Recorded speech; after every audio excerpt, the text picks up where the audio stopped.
नमस्कार दोस्तों भारत एक सोच देख रहे हैं आप। मैं आपके साथ चंद्रकांत शुक्ला।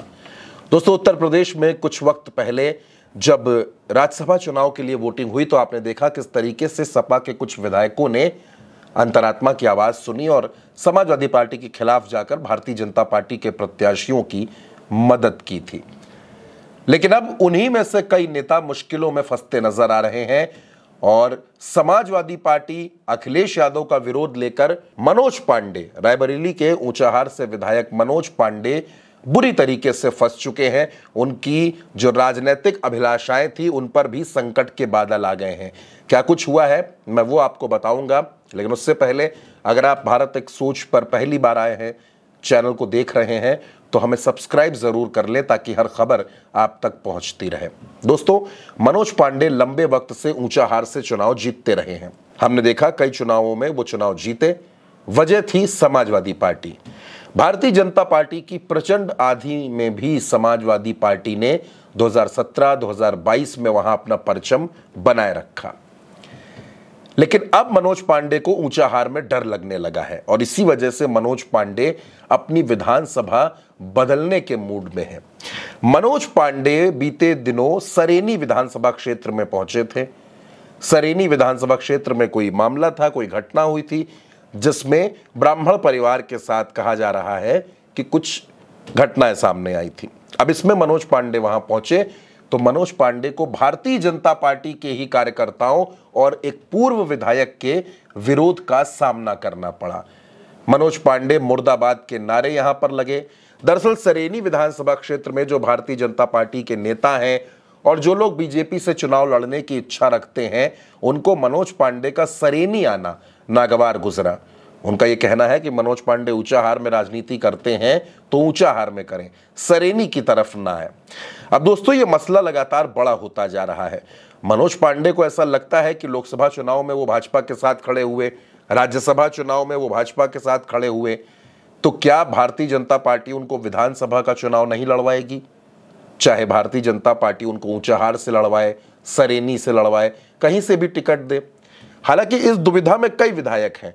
गोसाईगंज की अगर मैं बात करूं तो अभय सिंह भी इसी दुविधा में है कि वहां उनको टिकट मिलेगा या खब्बू तिवारी टिकट ले जाएंगे। पूजा पाल भी इसी असमंजस में चल रही हैं और तमाम विधायकों की यही स्थिति है, चाहे राकेश प्रताप सिंह हो। आपको याद है हाल ही में इन विधायकों ने, राकेश प्रताप सिंह, अभय सिंह, इन विधायकों ने गृह मंत्री अमित शाह से मुलाकात भी की थी। जब राज्यसभा चुनाव में ये भारतीय जनता पार्टी के साथ खड़े हुए, भारतीय जनता पार्टी के पक्ष में इन्होंने वोट डाला, तो कहा जा रहा है कि इनको सुरक्षा मिल गई, उसके अलावा कुछ नहीं मिला। आश्वासन तक नहीं मिला कि 2027 के चुनाव में टिकट मिलेगा या नहीं मिलेगा। और अब मनोज पांडे को भारतीय जनता पार्टी के नेताओं और कार्यकर्ताओं के ही विरोध का सामना करना पड़ रहा है।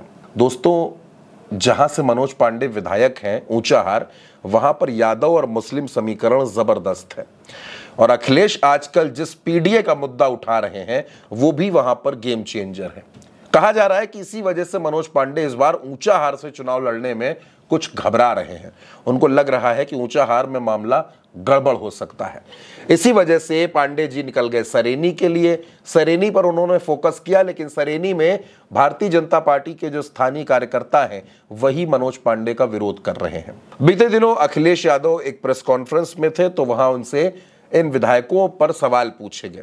आप जानते हैं बहुत जल्द राज्यसभा चुनाव आने वाला है, तो अखिलेश यादव ने जो कुछ कहा वो ये भी बताता है कि दरअसल अखिलेश यादव कुछ अलग ही सोच रहे हैं। क्या कहा अखिलेश यादव ने इन विधायकों पर, आप अखिलेश यादव की ये बात सुनिए। अभी वोट चाहिए हमें राज्यसभा में। तो क्यों झगड़ा करा रहे भाई? भाई ऐसा है, अभी राज्यसभा आ रहा है, सब लोग वादा करेंगे कि वोट देंगे। ऐसा नहीं है, क्यों जा रहे हो आप? किसी को कुछ मिला है? पड़ोसी को क्या मिला बताओ?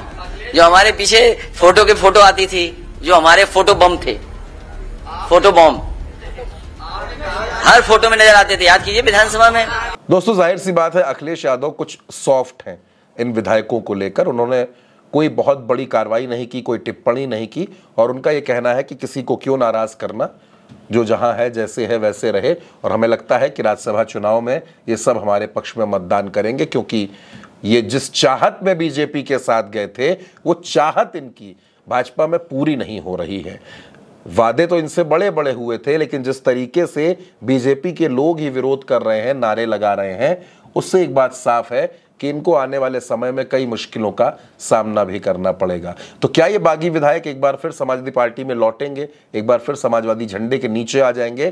थोड़ा सा इंतजार कीजिए दोस्तों, ये खबर भी आपको पता चलेगी। फिलहाल भारत एक सोच पर मेरे साथ इतना ही। नमस्कार।